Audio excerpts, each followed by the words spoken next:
ဆရာဒီနေ့မျှဝေပေးသွားမယ့်အကြောင်းအရာကတော့နောက်က2 plus by 1လိုက်တဲ့ကရိယာတွေအကြောင်းကိုဆရာမျှဝေပေးသွားမှာဖြစ်ပါတယ်ပထမဆုံးဆရာမျှဝေပေးမယ့်စကားလုံးလေးကတော့ intend ဆိုတဲ့စကားလုံးလေးဖြစ်ပါတယ်သူ့ရဲ့အဓိပ္ပာယ်ကတော့ဆရာတို့ရည်ရွယ်တည်ဆိုတဲ့အဓိပ္ပာယ်ရပါတယ်ဆရာတို့ဥပမာစာကြောင်းလေးတွေနဲ့တူကြည့်အောင် Number 1 I intend to finish my project by Friday I intend to finish my project by Friday ငါရဲ့ project ကိုတောက်ကြနေ့အမီပြီးဖို့ငါရည်ရွယ်တယ်ငါရဲ့ project ကိုတောက်ကြနေ့အမီပြီးဖို့ငါရည်ရွယ်တယ်ဟုတ်ပြီနော်ဆရာတို့ number 2ကိုဆက်ကြည့်အောင် She intends to apply for a scholarship She intends to apply for a scholarship ပညာတင်စုလျှောက်ဖို့သူမရည်ရွယ်တယ်ပညာတင်စုလျှောက်ဖို့သူမရည်ရွယ်တယ်Number 3ကိုဆရာတို့ဆက်ကြည့်အောင် They intend to move to a bigger house They intend to move to a bigger house ပိုကြီးတဲ့အိမ်တစ်လုံးကိုပြောင်းဖို့သူတို့ရည်ရွယ်တယ်ပိုကြီးတဲ့အိမ်တစ်လုံးကိုပြောင်းဖို့သူတို့ရည်ရွယ်တယ်ဟုတ်ပြီနော်ဆရာတို့ပထမဆုံးနောက်က2 plus by 1လိုက်တဲ့စကားလုံးလေးကတော့ intend ဆိုတဲ့စကားလုံးလေးဖြစ်ပါတယ်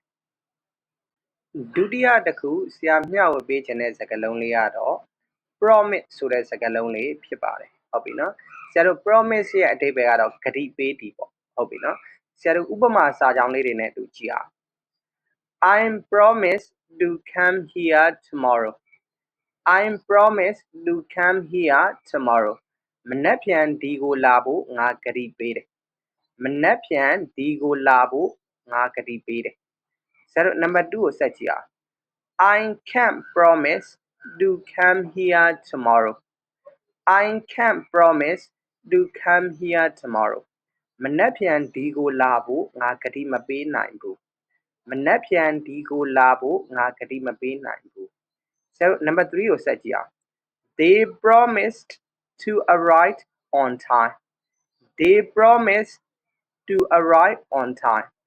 အချိန်ကွက်တိရောက်ဖို့သူတို့ကကတိပေးခဲ့တယ်အချိန်ကွက်တိရောက်ဖို့သူတို့ကကတိပေးခဲ့တယ်ဒုတိယတစ်ခုဆရာတို့ကနောက်က2 plus by 1လိုက်တဲ့စကားလုံးလေးကတော့ promise ဆိုတဲ့စကားလုံးလေးဖြစ်ပါတယ်တတိယတစ်ခုဆရာမျှဝေပေးခြင်းတဲ့စကားလုံးလေးကတော့ decide ဆိုတဲ့စကားလုံးလေးဖြစ်ပါတယ် decide ရဲ့အဓိပ္ပာယ်ကတော့ဆရာတို့ဆုံးဖြတ်တည်ပေါ့ဟုတ်ပြီနော်ဆရာတို့ဥပမာစာကြောင်းလေးတွေနဲ့တူကြည့်အောင် She decided to take a break from social media She decided to take a break from social media သူမက social media တုံးတာကိုတဲ့ခဏရပ်ဖို့ဆုံးဖြတ်ခဲ့တယ်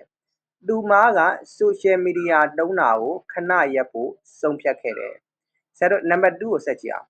He decided to change his job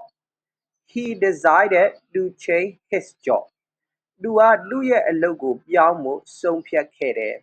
သူကသူ့ရဲ့အလုပ်ကိုပြောင်းဖို့ဆုံးဖြတ်ခဲ့တယ်ဟုတ်ပြီနော်ဆရာတို့နောက်ဆုံးတစ်ခုကြည့်အောင်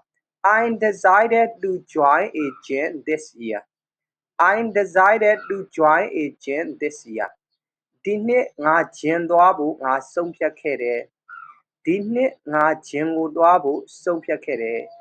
နောက်ဆုံးတစ်ခုဆရာတို့နောက်က2 plus by 1လိုက်တဲ့စကားလုံးလေးကတော့ decide ဆိုတဲ့စကားလုံးလေးဖြစ်ပါတယ်